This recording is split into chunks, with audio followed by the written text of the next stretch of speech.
Hello, I'm Andrew Campbell from Ashridge Business School, and I've got here with me Ian Slater, who is an HR director, divisional HR director from ABF. And we're here to share with you some tips from our course at Ashridge Business School called Advanced Organization Design. So, tip number one. Tip number one is take a stakeholder perspective. A lot of people will advise you to primarily focus on the customers, and we have found that successful organizations depend on engagement and loyalty from not just customers, that they also need engagement and loyalty from employees, from suppliers, business partners, even from the owners, the shareholders, the providers of money, and often in certain situations, other stakeholders. And if you're designing a function within an organization, then many of the stakeholders will be internal stakeholders. Start your work by taking a stakeholder perspective. Ian. So tip number 2 is to make sure that there's a box for every strategically important priority. You will get information and understand what the organization is saying its priority is. And the first step is to look and see whether that's reflected in the organization structure. In fact, what we often find is that you can tell more about the true strategy of an organization from how it's currently structured and where its priorities are than from the documents you read. So check the structure. If you're hearing that an organization has a priority and you can't find it represented in the structure, then it means that it's very unlikely that it will be delivered. Andrew. Tip number 3. Tip number 3 is draw organization charts as organization models. Now, the typical organization chart tells you who reports to whom and may tell you a little bit about the relative levels of people who report into the same boss. But it tells you very little about how those people work together, what their relationships are.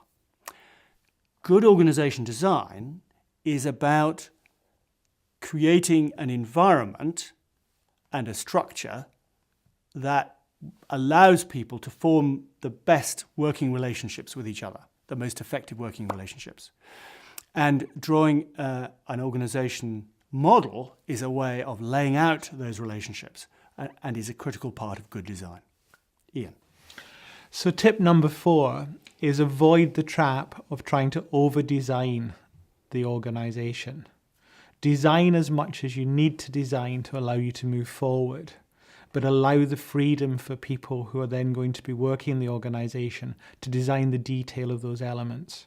There's been a huge pressure in recent years to try and be all-seeing and design every element of an organization. That's not only time-consuming and very expensive, but no group of individuals can truly understand all of the detail and complexity of roles. So our tip here is design as much as you need to do to help clarify to the people who will then be taking that and we're doing more detailed design what you're trying to achieve, and give them the space and the freedom to continue the design and build it in a way that works for them. Andrew. I like this just enough design thought very much. So now tip number 5. Tip number 5 is go for a unit structure if you can. There are 3 basic structures for any layer in any organization.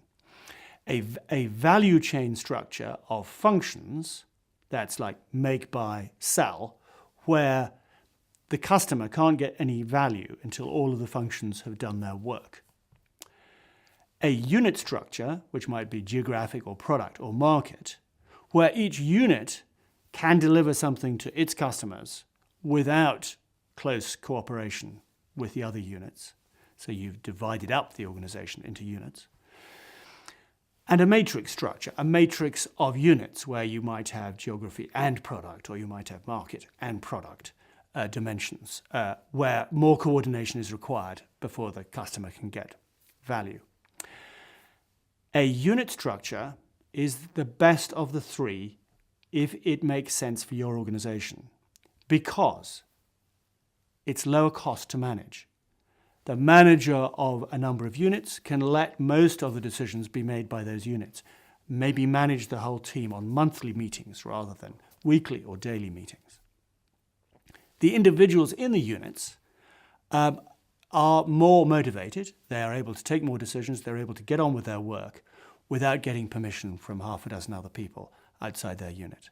So be prepared to compromise the perfect solution to go for a unit structure. Ian.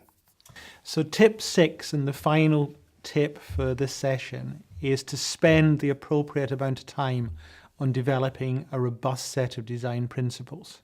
In fact, it's critical to develop the design principles with the executive group that will be making the decisions on the redesign before you allow them near any options.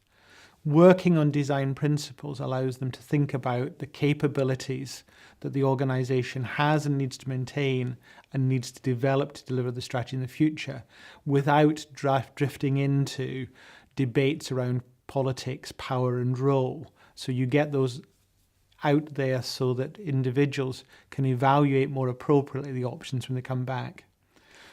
The other really important thing about robust and meaningful design principles are at the point at which the decision has been taken, they form an incredibly powerful golden thread from the design work through into the change and implementation, because they form a very robust basis for describing to the organisation why you're going in the direction you're going into, why the changes are important, and why the organisation you're proposing meets the future needs and where they'll fit into it.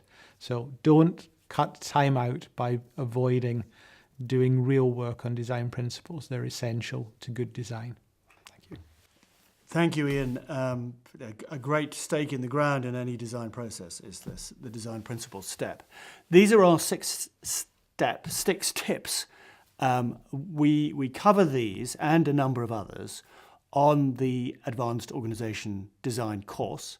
It's a 4-day course. It's a lot of fun. Please come.